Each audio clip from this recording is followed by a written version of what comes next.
मनिस्के है उदयपुर गढीबाट मनिस्के खाटे बाहिर।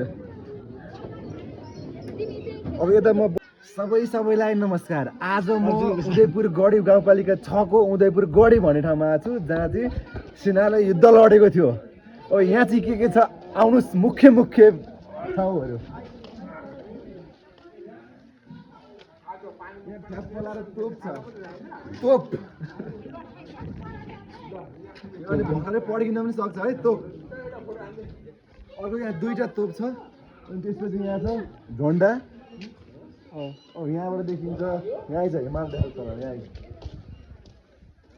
यता यता यता यता गाई चाहिँ दौडेर यहाँबाट पुरै हिमाल देखिन्छ। हिमाल देखेछ एकदम। अहिले यहाँनिर के हल्का हुस्से लागेको देखेको छैन, नत्र फ्याट्टै यहाँनिर अरू बेला चाहिँ हिमाल ट्याक्राकै देखिन्छ क्या, ट्याक्राकै ग्यारेन्टी साथ देखिन्छ पुरै हो। तर अहिले नदेखेको मात्र हो।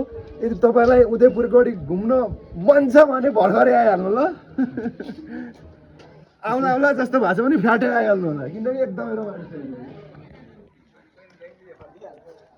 अब यहाँको मुख्य प्रवेशद्वार चाहिँ तलतिर छ। म त्यतैतिर लान्छु तपाईँहरू ल आउनुहोस्। यसमा 47 के चाहिँ जान्छ केटा। ए ढोका बन्द गर्दैछन् है।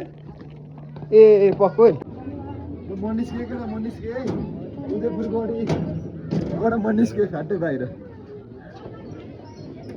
अब यता म बडा महाराज धिराजतिर लाँदैछु। ब्यागबाट आइसकेको यताबाट हाम्रो बडा महाराज धिराज जसले यहाँ चाहिँ युद्ध लडेका थिए। म उहाँले तपाईँहरूलाई प्रस्थान गराउन चाहन्छु।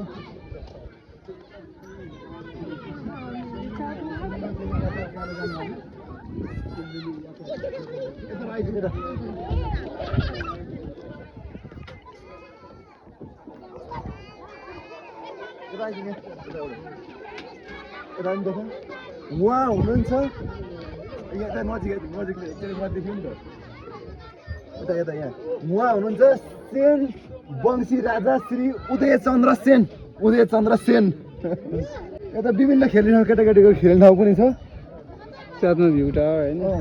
अब यहाँ यता माथि चढेर जे पनि हेर्न सकिन्छ होइन। अब यताबाट टन्नै छ एउटा हिमाल चाहिँ आज देखेको छैन है। हिमाल देखेको छैन। सब एकदम पवाल छ। सबैजना आउनु होला है त।